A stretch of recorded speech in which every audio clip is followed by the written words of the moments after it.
acasă, același pat, aceeași tandrețe bătrână, același zâmbet, același pat și Domnul care vrea să rămână, același aznavur îngrozitor de mult folosit, aceeași lumină posacă, același Vivaldi nu știu cum rătăcit, aceleași scrisori din RFG, unde Doamna ar vrea să plece, să-și cumpere un nu știu ce, să-și cumpere ce-i trebuie. Aceiași amanți din Liban, înșirați pe aceeași podea, aceiași iubiți din Luxemburg, răniți pe aceeași sofa, aceleași adultere spălate în aceeași gravă de mama, din mijlocul acestui infern, eu razele zeului Cama, pentru mine cu atâtea griji, sănii Doamne erau prea mici. Cine l-a dus pe Vivaldi, ce disperare m-a împins până aici, mii de ani cu mine mă despart de zâmbetul Doamnei speranța, ce m-a dus aici s-a risipit, zorile luminau distanța.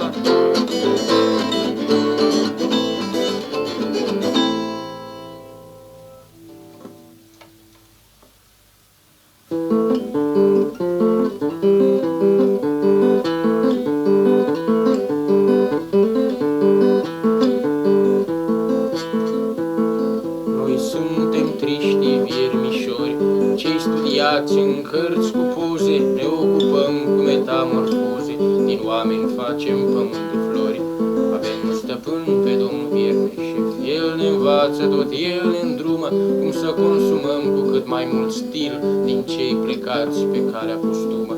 Avem și o bună organizare, Domnul Viermeșef are 10 ajutoare, când suntem cu minți ni se dau chișori, când suntem răi mâncăm gălușcioare. Țin minte că într-o zi fără soare la gura sobei am mâncat un savant, nu era rău, dar mă întreb de ce oare avea un creier așa de pedant. Într-altă zi cu multă candoare am mâncat din capul unui șef de stat și ne întrebam cu multă mirare de ce avea capul așa constipat. Cândva de mult mi-a murit o iubire răpusă de foarte, foarte gravă anemie, mâncam din ea, mă gândeam la prostii, străbătut de o ușoară melancolie. De atunci pe semne sunt așa de absent, la lovituri de stat, congrese și acareturi, de atunci pe semne am devenit un viermișor cinic și inconsecvent.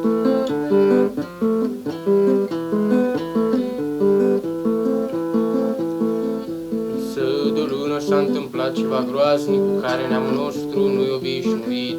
Au început să vină doar morți deștepți și toți viermișorii s-au prăpădit. Doar eu, fiindcă făcusem prostii, fusesem băgat la pușcărie și cu mult noroc sau poate nenoroc am scăpat de tragica conflagrație. Și acum cinci să-i roadă pe cei din pământ, pe cei plecați pe căi postume, dar noi ne mulțim prin diviziune, un vierme să fie că oameni mai sunt. Și apoi la vreo orgie târziu, la viermișoarele vom da jos cât un bigudiu. Nu o să mă mai gândesc la craniul de pe noptieră folosit sometimes să închidesc crumieră. Și apoi într-o zi vom fi iar miliarde și vai, Doamne Sfinte, ce ne vom distra, doar inimi de oameni răi vom consuma, vom bea sânge rece, poznași vom cânta. Noi suntem triști viermișori, din cei studiați în cărți cu poze, ne ocupăm de metamorfoze, din oameni facem pământ de flori, din oameni facem pământ de flori.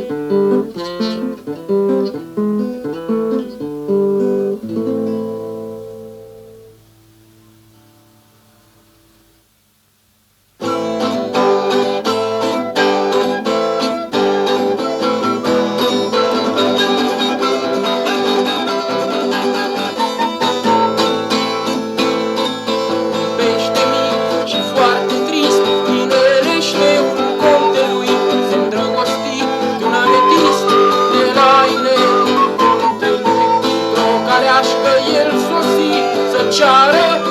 contelui, dar refuzat și-a tălcicrit murii sub ochii contelui.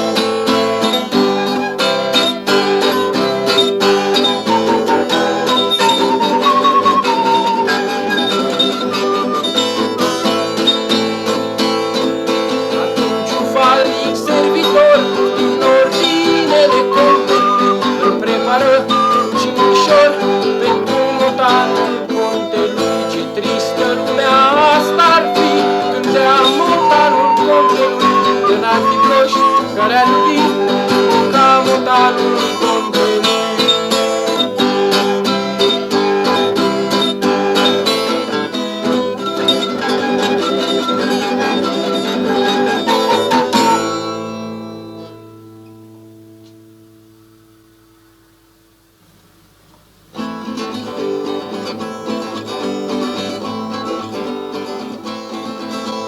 Maica ta e cam tâmpită, dar tu te păzește din turn.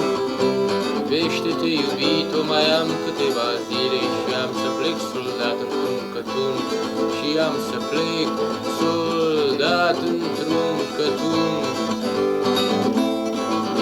De nu să-ți porți neprihănirea tristă, ca pe un câștig umil de câțiva franci.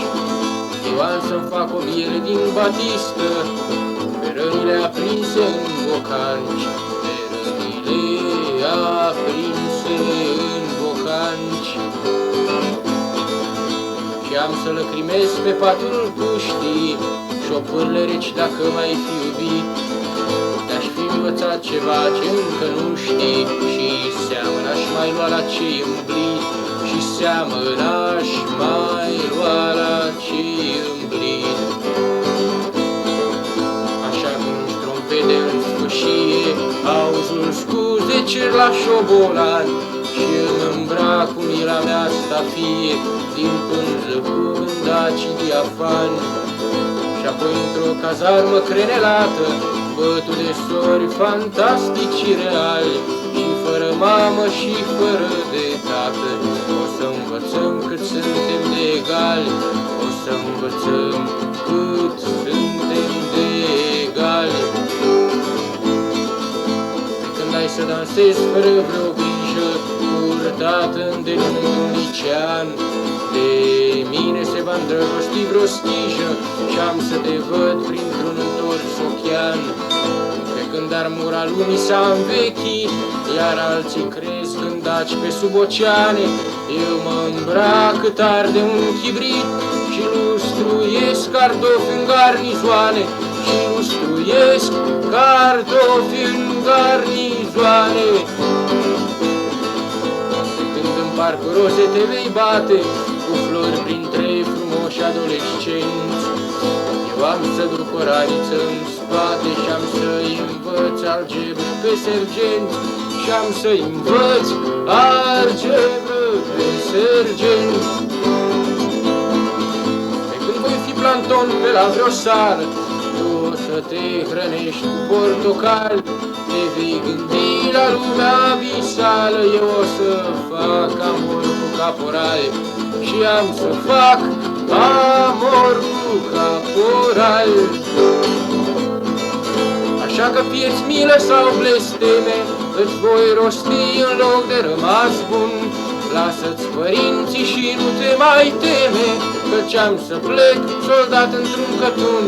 Căci am să plec soldat într-un cătun.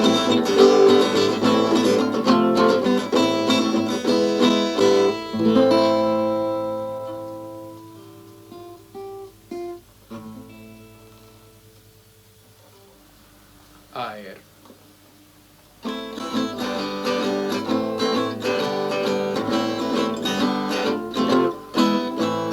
Manta de gelată, sucomba umflată, 6 cai drapați, pereche și îmbrăcați, sorcoveau în care capetele goale, care au fost la fel mândre ca un miel, Ferdinand Sinidis, de conopidis, gură de nisetru, barbișon de fetă, suspinând încet, s-a retras discret, vrând ca să se ducă până la ulucă, încheiat tardiv, dânsul pantalonul și decorativ, ridicându-și tonul, explica naiv, ce barbișonul că-i de fel artist și că răposata i-a nodat cravata și-a murit de chist.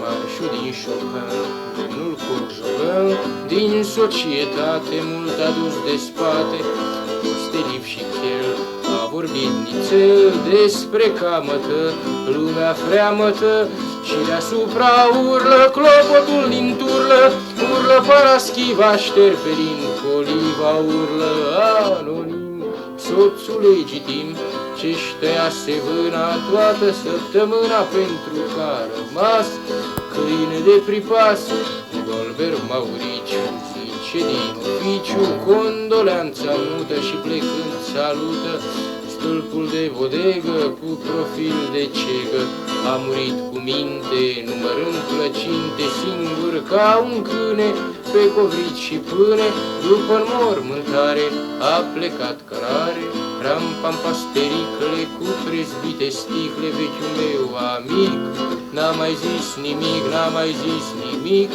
n-a mai zis nimic.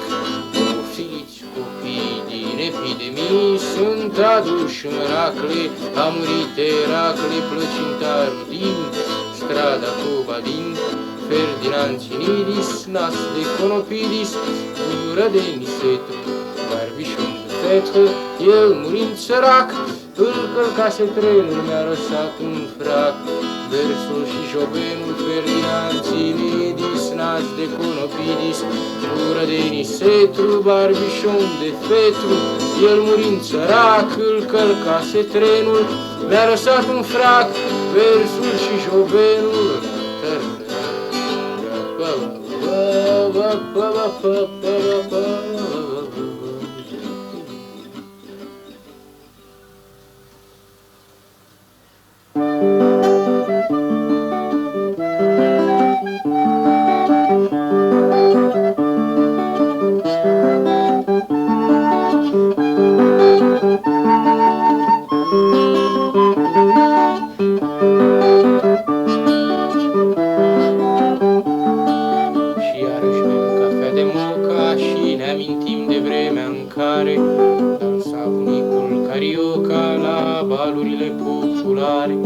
bunica a văzut o piesă, iar într-o oglindă și între lună, ea se visa mereu prințesă, poate o felie nebună. Așa-și de reactor bunicul, într-un mâhnit sfârșit de zi, ca Hamlet măsurând nimicul, clama fi sau a nu fi. Pe când bunica mea cea tristă desfoliase Margareta și se visa vreo artistă de cinema ca Garbo Greta.